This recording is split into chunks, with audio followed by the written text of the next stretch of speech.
Yo, good morning everybody. This is Troy D from the Troy D 24/7 Mall. On point reviews all day, every day. And today we've got a, well, pretty hype fragrance that has been around in the fragrance community.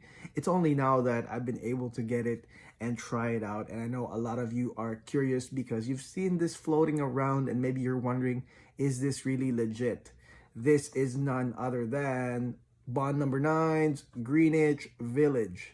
That's right, Greenwich Village. One of the most beautiful bottles from Bond Number 9 in my opinion. It's got that croc leather and it's like aquamarine in color. So it's definitely a draw-in once you see the bottle right there. First time I tried Bond Number 9 Greenwich Village was in Saks Fifth Avenue. I was with my sister. We were trying out some Bond Number 9 fragrances and this one was at the top of the list when I first tried it alongside, I believe, Sutton and another one, but it was like I had 3 on my list that I noted down and this was one of them. So how did I get this? It was through a trade. I traded out a 10 ml vial of one of my fragrances for 3 or 4 from one of my friends, Tyree. So Tyree, thank you for sending me this, and let's go try this right now.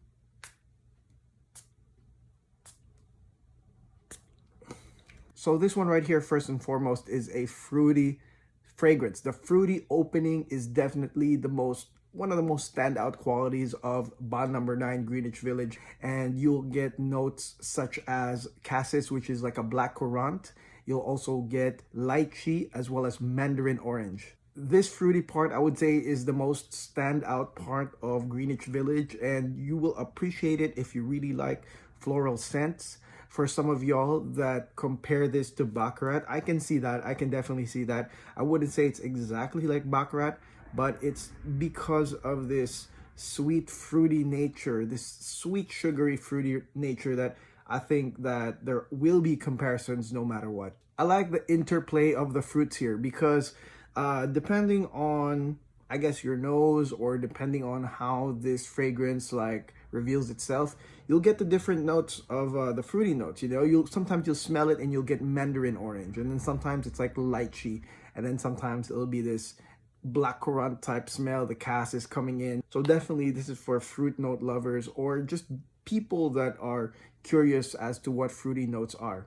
Now, for those that are afraid of this fragrance being overly fruity, well, no, you don't need to be afraid, because within about 30 minutes in comes the florals, and the florals really complement this fruity nature. The florals here in Greenwich Village are basically water lily, jasmine, as well as peonies. And if you don't know what peonies are, basically those are somewhat rosy, sweet, jasmine-like scent, like on a flower.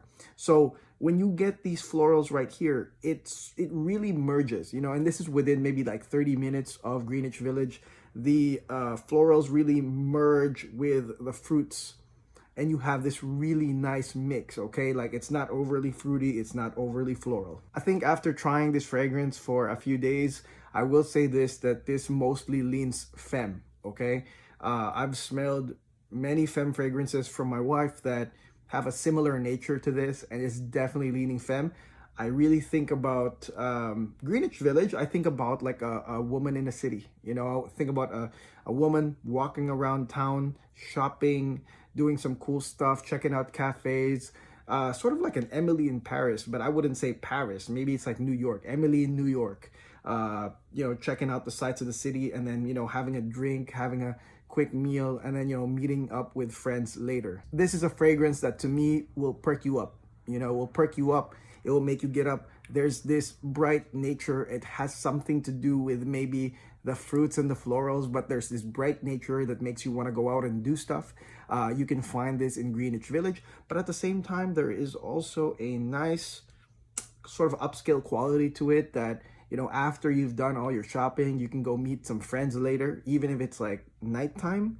I think that this fragrance can definitely accompany you all the way till the nighttime. For us guys, I think that although I said it leans Femme, as the fragrance progresses, the notes kind of back up. The fruity notes kind of back up. And I think that the florals are a good, I don't know, maybe a little bit of a masculine push, because the fruity stuff is really, to me, kind of Femme. But when that backs up, I guess, you know, it can be unisex, you know. If you like fruity floral fragrances and somewhat leaning femme. I do have friends that like that.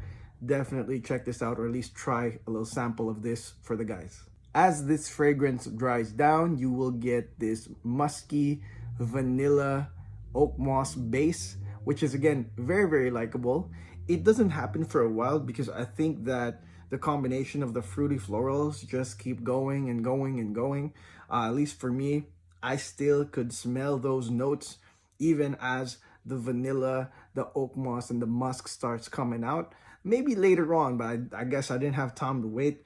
There's also praline here, which is sort of like a confectionery ingredient in some chocolates. It's like a sugary, buttery, caramelly, ingredient that to me it's there, but it's not like a super standout.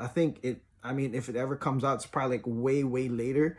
But this sort of like praline, still sugary and chocolatey, kind of comes in, but not so much. I would say maybe a 40% intensity on this dry down. Ultimately, it's musky oak moss vanilla, or musky sweet. That's how I can describe the dry down of this. And again, complements it very well. It's a nice ending to the beginning, which is fruity floral and nice sweet vanillic musky ending. It's pretty nice. So to me, the only con is that maybe it feels synthetic. It's very maybe synthetic, and I don't know, like to me it's like it's okay, because to me it really does smell femme. It really does smell like something like the women really wear, whether it's designer or niche. It smells very similar, very femme, which is nice. I don't see a problem with that.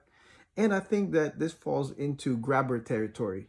Okay, this is something that would be grabbed and used, for many, many purposes, day or night. Like I told you all, shopping, doing your thing, meeting some friends, hanging out at night. It does have that upscale nature. So I think that this falls into grabber territory, especially for the ladies that want to smell good and they want to smell fruity, floral, and nice and pleasing. And for the projection and the sillage, I thought that I had some really good projection and sillage. I think it's care of the ambroxan, and I think the somewhat synthetic nature of Greenwich Village.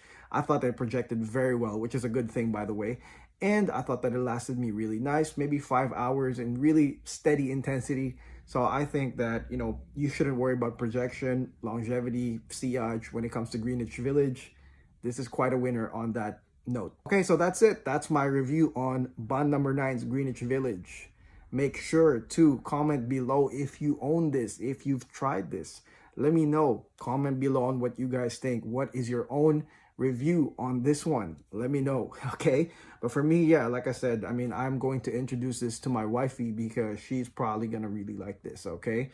And if you're down with Bond Number 9, if you're down with the channel, make sure you like and subscribe, okay? It doesn't cost you nothing. You gain a whole lot of things with everyday videos that we have on fragrances, and not just any fragrances. I'm talking about the best, most talked about, and most curiosity fragrances. Okay, have a great rest of your day. God bless you. Take care.